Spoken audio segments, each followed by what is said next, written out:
JBN, we keep you informed. I'm Michelle Jones, and in the news, men break into housing scheme, steal 2 cars. 2 motor vehicles were stolen, and at least others vandalized when several men broke into the Cricklewood housing scheme on Shortwood Road, St. Andrew, Thursday morning. The watchman at the property was also robbed by the men, and has reportedly walked off the job and vowed not to return. Head of the St. Andrew North Police Division, Superintendent Sharika Service, confirmed the incident, revealing that around 4 a.m., 6 men, one armed with a firearm, entered the premises. Superintendent Service said the men robbed the watchman of personal belongings before finding a way to open the gate to the housing scheme and driving away with a white 2017 Toyota Probox and a brown 2015 Suzuki Vitara. She said to ensure the safety of the residents, the police have increased their patrols in the area. We have beefed up our presence there. I understand the guard is not coming back, so I think the residents are trying to find someone to fill in, she said. We're also asking the residents to be vigilant and report any suspicious persons or activities.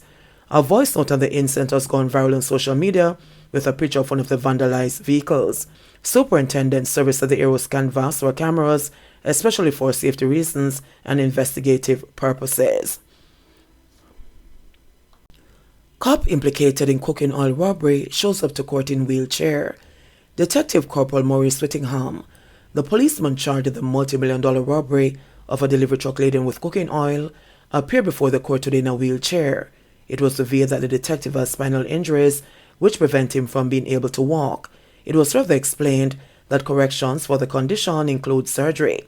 His alleged accomplice, 34-year-old construction worker Michael Daly, was remanded. However, his bail has been extended on condition that he reports on Saturdays to the Olympic Gardens Police.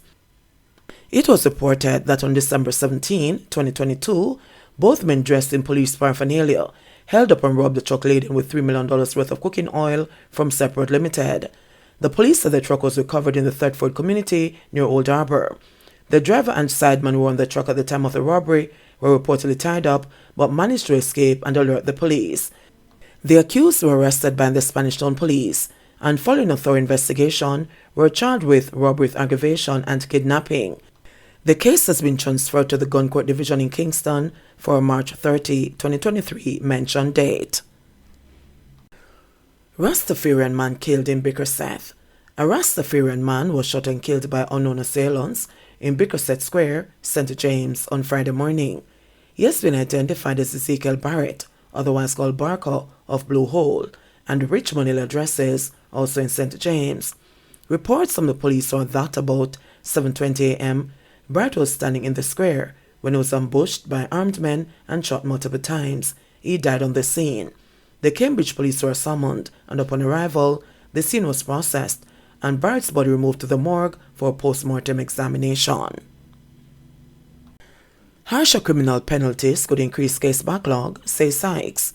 Chief Justice Brian Sykes is asserting that the gains made in reducing the backlog of cases in the courts could be reversed with the government's proposal to increase mandatory minimum sentences. Sykes said the proposal gives no incentive to accused persons to plead guilty, ultimately sending the matter to trial.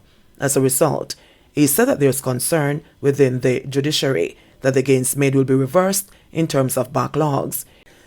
He was speaking to journalists during Friday morning's a conversation with the Judiciary Forum at the Spanish Court Hotel in New Kingston. Last month, Minister of Justice Delroy Chuck tabled the Offences Against a Person Amendment Bill and the Criminal Justice Administration Amendment Bill.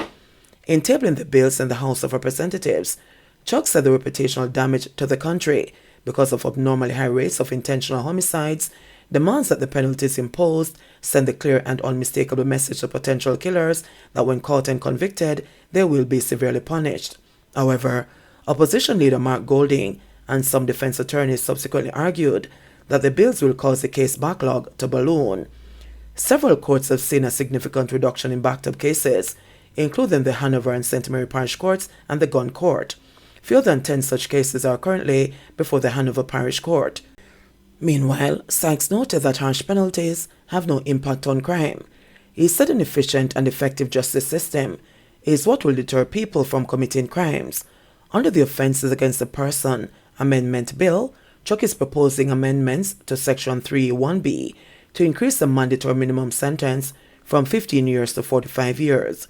Where capital murder has been committed, he has proposed that the mandatory minimum sentence to be served before being eligible for parole moves from 20 years to 50 under Section 3(1)(ca). He is also proposing to amend Section 42F of the Criminal Justice Administration Act by increasing the term of years to be deemed as life imprisonment from 30 years to 50 years where the offense committed is murder. Gun and ammo found beside tree during snap raid in Denham Town. A gun and several rounds of ammunition were seized during a snap raid along Bread Lane, Denham Town in Kingston on Thursday, March 9. Reports are that about 11:30 p.m., lawmen were on an operation in the area when a group of men scattered upon seeing the police. The area was searched, and a black and silver Smith & Wesson 9mm pistol with a magazine containing 11 9mm cartridges was found beside a tree on the ground. No one is arrested in relation to the seizure. Investigations are ongoing. Man charged for murder of 9-year-old Hanover schoolgirl. The police have charged the ex-boyfriend of the mother of 9-year-old schoolgirl Nikita Noel, who was killed outside her home in Kew District, Lucy. Omar Green was charged with murder yesterday. He is scheduled to go to court on March 14. Speaking after the charges were laid, the girl's mother, Nodia Edwards, welcomed the development and said that she wants the accused to face the death penalty. Nikita was reported missing by her mother on February 1 after she did not return home from school at Esher Primary. A search was launched and her body was later discovered in bushes near her home. Green was subsequently taken into custody in connection with the case. Man jailed in Guyana for trafficking Jamaican woman.